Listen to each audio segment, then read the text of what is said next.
Hello everyone, welcome to my channel.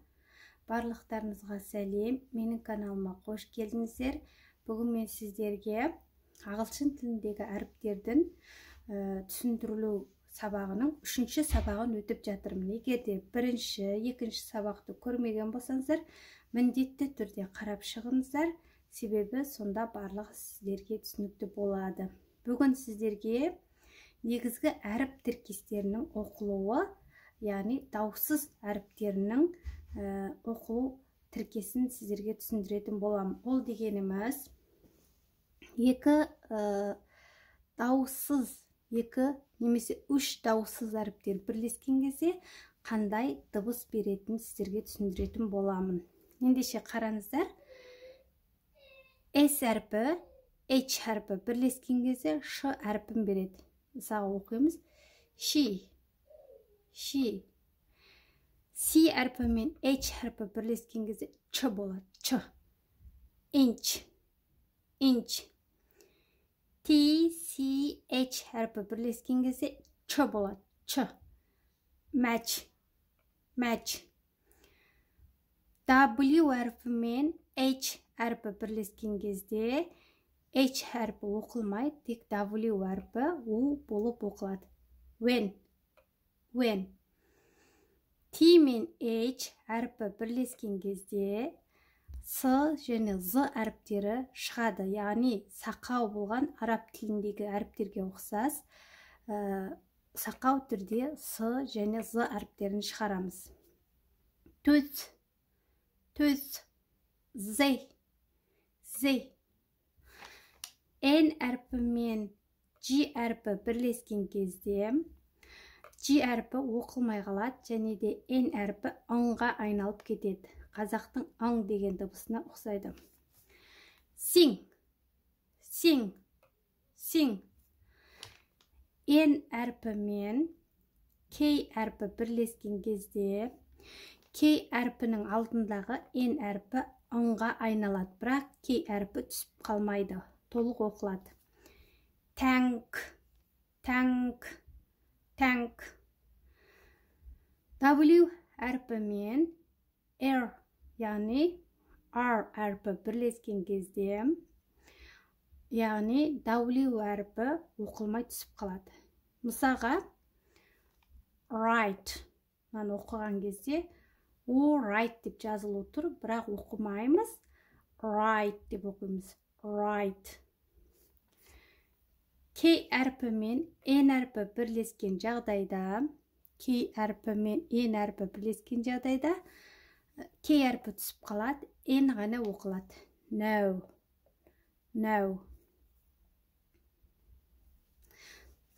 Мына жерді қайта түсіндіріп кетейін. K әрпі мен N әрпі бірлескен кезде, K әрпі оқылмай түсіп қалады, N әрпі ғана оқылады. No болып оқылады.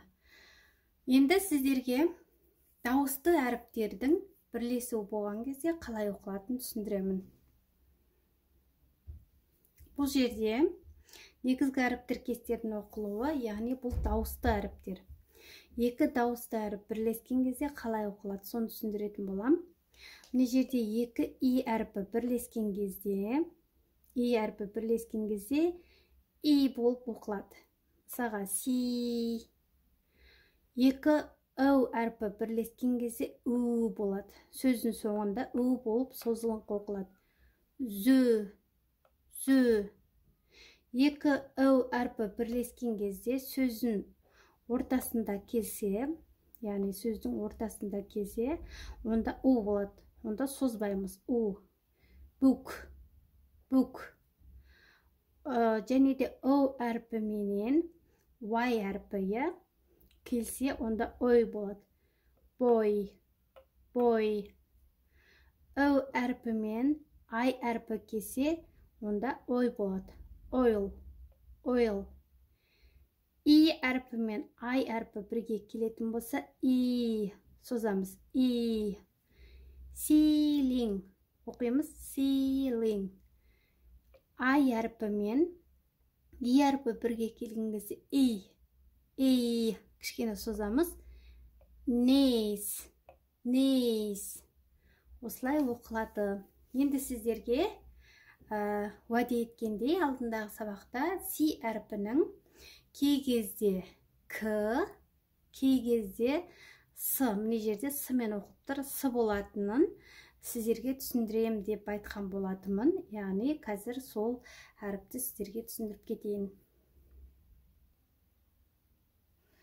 Осы бізде алфавит бойынша үшінші әріп A, B, C дегендегі әріпіміз.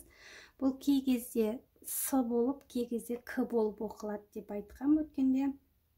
Бұның себебі, егер мына C әрпінен кейін I, I және де Y әріптерінің біреуі келетін болса, онда C әрпі с болып оқыла береді. Ал қалған жағдайда C әрпінен кейін осы үш әріптен басқасы келетін болса, онда к болып оқылады. Кез келген әріп келе берсе де, ол к әріп болып оқылады. Мысалға, қараймыз C әрпінен кейін I, I, Y әрпінің қайсы келсе де C болады дедім. Мына оқиық. Ceiling, city, center. Енді мына жаққа қараймыз. К әрпі болып оқылу үшін C әрпі мына үшеуінің ешқайсысы болмау керек. Қараңыздар, мұнда can, cat, cap, car. Яғни кез келген әріптер, яғни бұл үшеуінен басқа кез келген әріптер келген кезде к болып оқылады.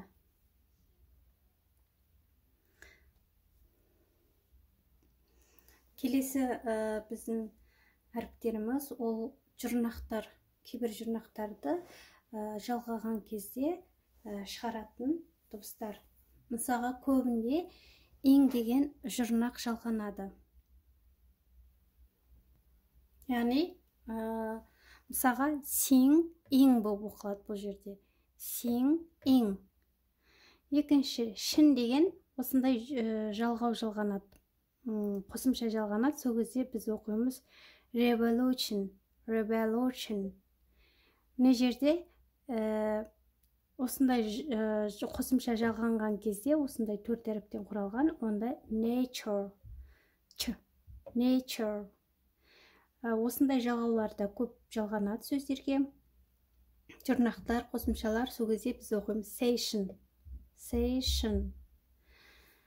Төмендегі сөзде де осындай ж деген қосымша жалғанған кезде major, major.